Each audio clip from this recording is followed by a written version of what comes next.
Welcome to Web Summit. I think it's the last day. I'm Jordan French, Grit Daily News.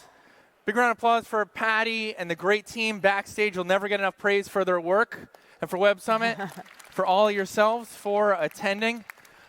I feel so grateful to be here. I'm here with lovely Michele Romanow is with us with Clearco. We'll hear from her. A lot of backstory. It's exciting. Talk about foundation.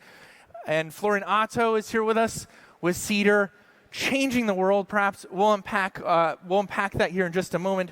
Let's take a seat, Florian and Michele.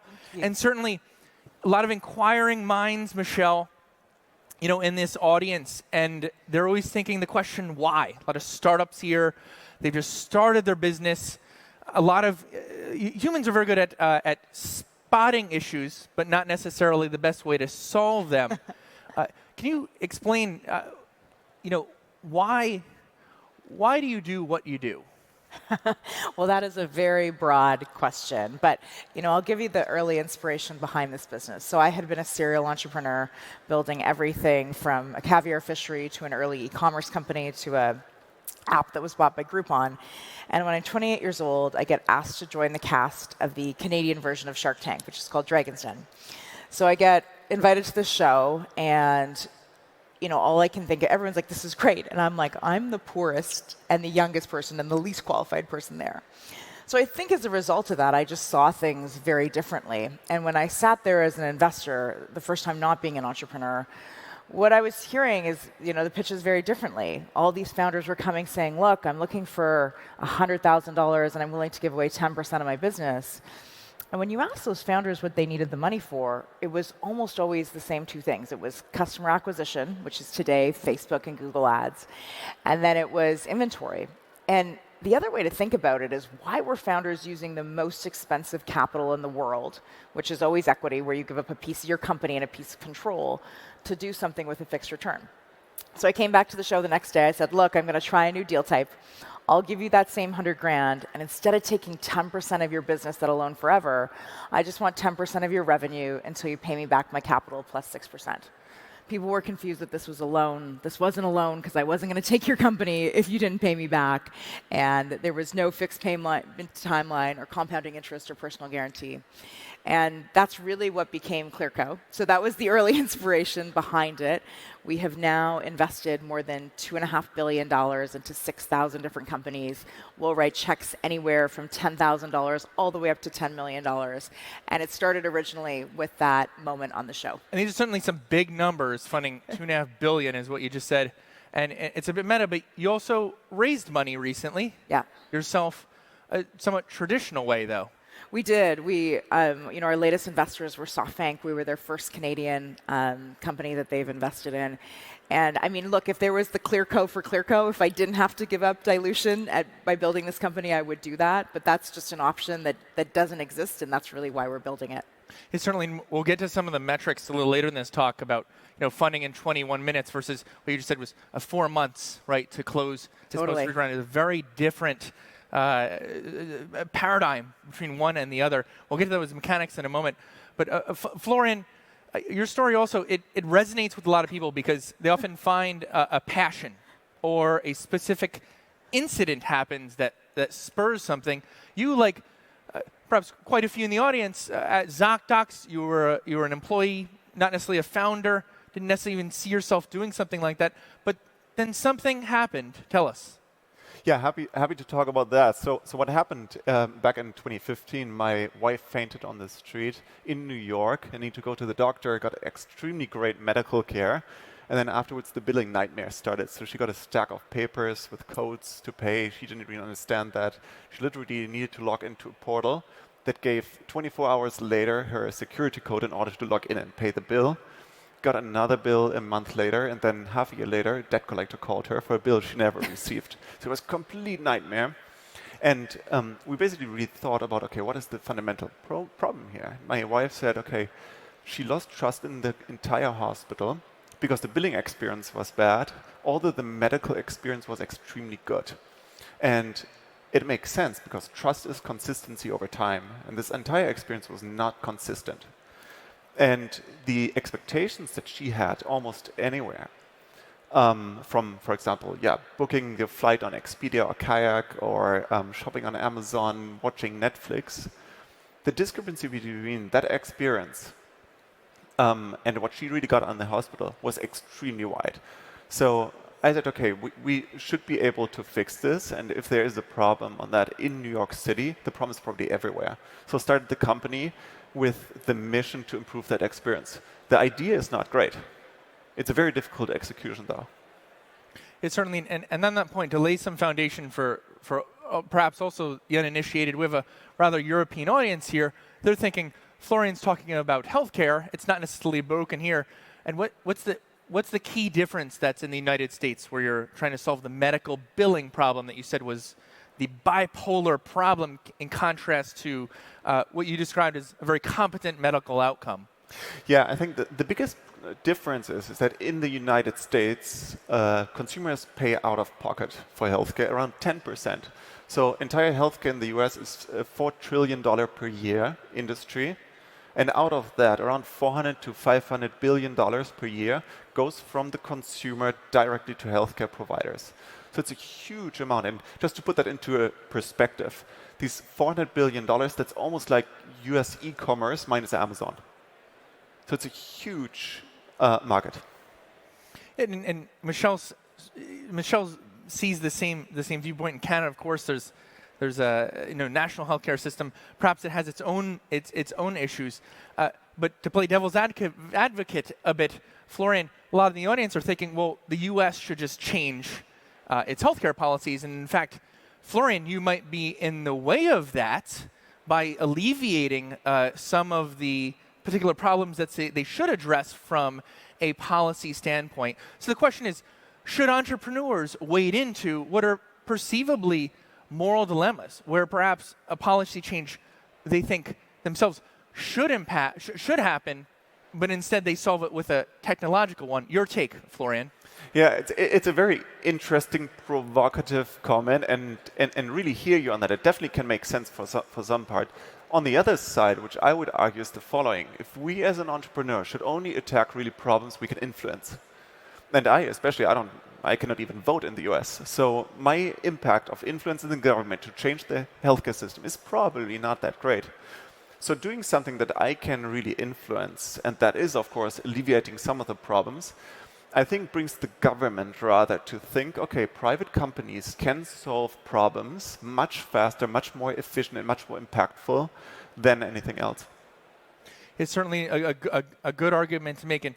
And to pick up and dovetail right back into your plot arc, Michele, you relayed the story of being on Dragon's Den, and certainly it wasn't even that long ago that you faced what seemed like a horrific wall and potentially having to give away a lot of equity for a small portion of the company.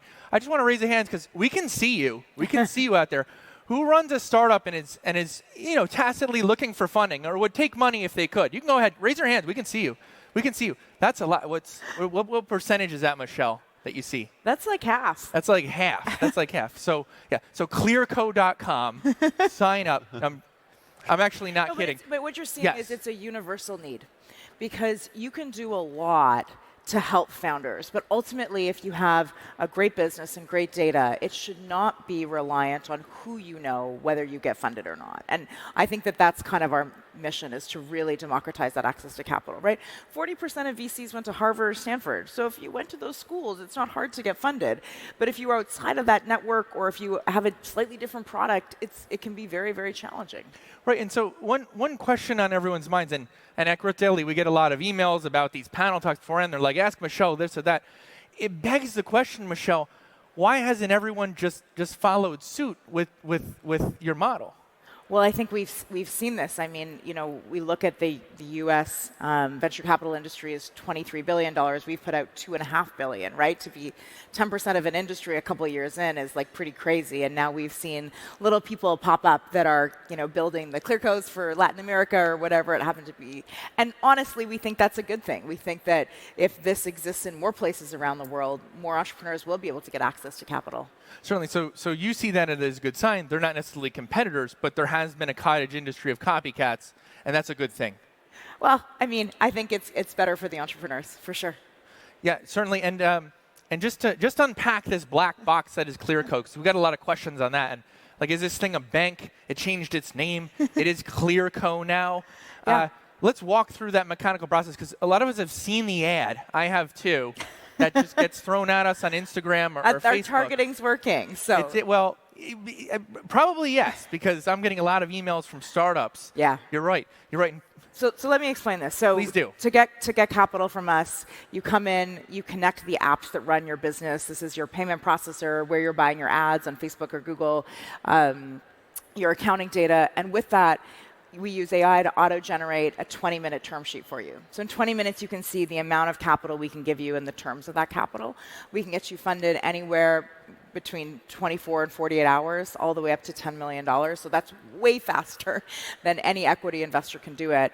And the other nice part about it is we're just looking at your data. And so what that's meant is we've taken a lot of the bias out of these funding decisions.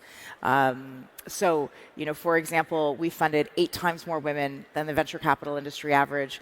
We funded founders in every state in America. It's the same in Europe. In the UK, 70% of our founders live outside of London, and 13% of our founders are BIPOC, compared to the industry average of 2.6. So that's a huge discrepancy, or rather, sort of a delta. Yeah. Best way to certainly put that.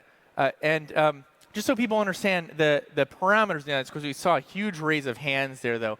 What are the boundaries on people can sort of get in that system and raise from you? Yeah, I mean, we start companies very early, minimum of $2,000 of monthly revenue and 6 months of data.